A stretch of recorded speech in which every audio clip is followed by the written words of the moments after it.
Thank you for clicking on the video. Real quick, this is going to be a 10-minute version of a longer video I did, just giving you the breakdown of the equipment you need, the roles that are required to operate a vehicle or push gun, as well as one strategy you might use that could be effective out there on the battlefield.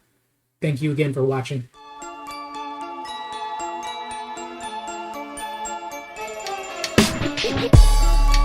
Now, so there's going to be some images popping up on screen, and I'm going to quickly touch down. That way you can get onto the road driving on the things that you need, the equipment you need, where to get them.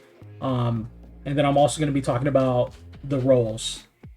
So if you're in a tank and you're the driver, you need to make sure that your tank is refueled. Where do you find that fuel? You can find it in a refinery. You can find it in diesel or petroleum containers that are located around the city. Other players put those down for you to refuel. Typically, they're right by the garages. Typically, they're right by the storage or seaports. Additionally, if you're the driver, and there's no commander spot, right? There's no commander, you're the driver. That also makes you the commander, right? And you're going to need to coordinate with your turret or your gunner to effectively, assess how the battlefield's going. Have them tell you what's happening. What am I? What does it look like up front? Also, the equipment that you're going to need. You're going to need binoculars so you can assess the battlefield directly in front of you. You're going to need a radio so that you can press M on the map and get intelligence on where the enemy's at. You're going to need a hammer and basic materials, as many as you can hold, and you sacrifice basic materials based on whether or not you want to hold a gun if you feel like you need it. Additionally, gas mask. Make sure you have the gas mask on. Now, what do you need if you're the gunner? Well, assuming that your driver understands that he's the commander, you don't need binocs, you don't need a radio. What you need is a hammer and BMATs. You double as a gunner and engineer. You put a boiler suit on or a tanking uniform on. You can also substitute that for an engineer uniform. Same thing. BMATs, gas mask, hammer. You should be good to go. You don't need anything else. You just help the driver with whatever he needs help with. Usually it's just information. And you shoot colonial infantry. If you're shooting warding infantry, you're wrong. Next is the commander. If you're the commander, I always view the commander role as a support role, an intelligence role. I never view the commander role as the one who leads the tank. Some people play like that. I opt not to. Because as a driver, if I'm understanding my vehicle and I understand the range and the distance, I understand when and when we're not getting hit, because commander might be looking through binocs and might be telling you something and they don't see that you just got hit with a missile. I usually default to what the driver wants to do is right, not the commander. The commander is there for intelligence. If some people want to play as the commander and they want to LARP really hard and say, follow my directions because I'm the commander, that's fine. But typically, when a driver has a radio and a driver has binocs, they know how to drive the vehicle and they know how to assess the situation via map or binocs.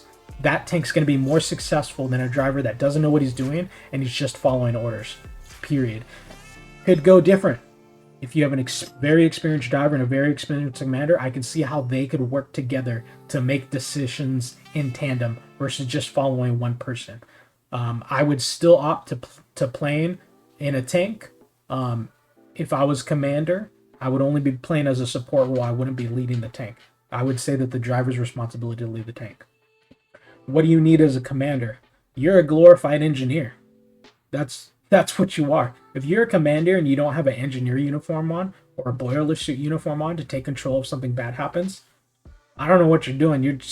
You might as well play medic, Now, some tanks like the super heavies or the battle tanks are going to have an additional slot, whether it be for an additional weapon on the back or a designated engineer slot. Now, if you're the designated engineer, obviously BMATs, maybe a secondary firearm, a hammer, and then you get in the tank, and some tanks have the ability for you to repair in the tank. Now, when you do that, you got to be careful, because when you start repairing inside the tank comes to a halt. So if you're an engineer, you know your role. It's pretty simple. When the tank goes boom, it backs up, you go out and you go hammer, hammer, hammer. That's all there is to it. Keep it at 100%. So everything I just said right now literally applies to the whole spectrum of armored land vehicles. It's as simple as that. There's a couple of roles. Understand your roles.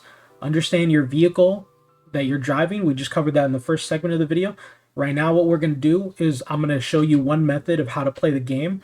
I'm the driver in this vehicle. It is an outlaw, so we got a 45 meter range as well as a 40 mil cannon. I got 3 people in it, not 4. I'm the driver. I'm the commander. Horizon is the gunner, and Daniel Ross is on the turret. And we're going to see how I do during this engagement. So for context, this is north of the Latch. The Colonials have pushed us back with a greater armor force, and we're trying to fight. We're defending / pushing them back to try to get enemy armored kills as well as enemy vehicle kills to soften them up so that we can push back later. The most underutilized thing, and it'll always be this, if it's not being utilized, it's the most underutilized thing. It's your comms, your communication. Watch what happens. Back. I need you on the left side. Little tank, right? Little tank on the left and the right side. Here we go. We outgunned them now. Stay with me. On me. Go. Stop.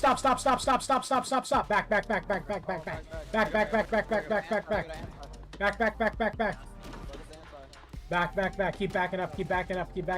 We gotta repair. Good job. Good push. Good strategy. So after the engagement, we just pull back and repair. That was one snippet of like a 30-second encounter that we had that I was trying to do all night. So when you're a tank driver and there's other tanks around, the most important thing that you have is communication coordination, right? So how do you do that? You just talk. And you don't need anything other than 3 words. 3 words. You ready for them? It's go, stop, and back. I'm teaching you this because if you have a good understanding of your range, the enemy range, your defensive and offensive capabilities, as well as the enemies, you can make determinations on when you should push forward and attack, like right after they shoot their cannons and they miss you, or right after they hit to trade hits. You also know when to back up. After you guys have all shot, you start backing up. You don't push after you shot, because after you shot, you need to reload. So you guys back up. The reason why you would say stop is because you don't want anybody who doesn't know what they're doing to pass you, right? So if they're listening to you, which usually they do in the heat of the moment, you want them to stop on you. You're making the determination when to stop if you're the driver or the commander. So I thought that was a good little snippet to show you guys so that you guys can learn. Just a trick. It's just the go, the stop, and the back. That's all it is. Now, hopefully I've put enough images on screen to give you guys a pretty good understanding of what you need, what the roles are, how to fuel the tank, right? I don't want to make this a super long video. I just want to give you the information that you need to go out there and effectively drive in a tank. There's a whole bunch of things to consider when you're tanking, right? It's not super simple. You got to be watching the map. You got to be hopping out to check, your vehicle, whether or not it's repaired or not. You got to be checking binocs to see how close or how far the enemy is.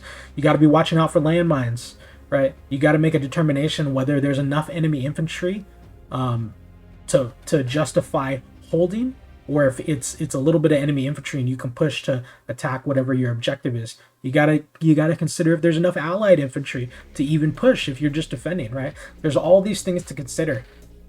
And the one thing that you need to know that's more important than anything else is your capabilities. And it starts with knowledge. If you have a lot of knowledge on your tank, your capabilities, and you have a good crew, you can change any battlefield just by being there. I mean, you could show up with an armored car and make a difference. You could show up with a push gun and just start dropping tanks. And they might not come back to back, but they will come eventually. After 10, 20, 30 minutes of gameplay, you'll start racking up some kills and some numbers. Because you get a tank kill, that's 1 point. You get an infantry kill, that's 1 point. It's all good to me because the infantry kit still costs more than 1 round of ammunition. So shoot the infantry too. Just make sure that you're not prioritizing wrong. Make sure that there's not a tank waiting for you to shoot the infantry for it to push you, right? Anyway, I digress. I might make another video and go more in depth about the strategies of tanking, but I just wanted to give you guys the roles, responsibilities, what you need, and kind of like a quick tip right, to get you guys out there. If you're a new player, welcome to Foxhole. If you're a veteran, let me know what I did wrong. You guys have a good day.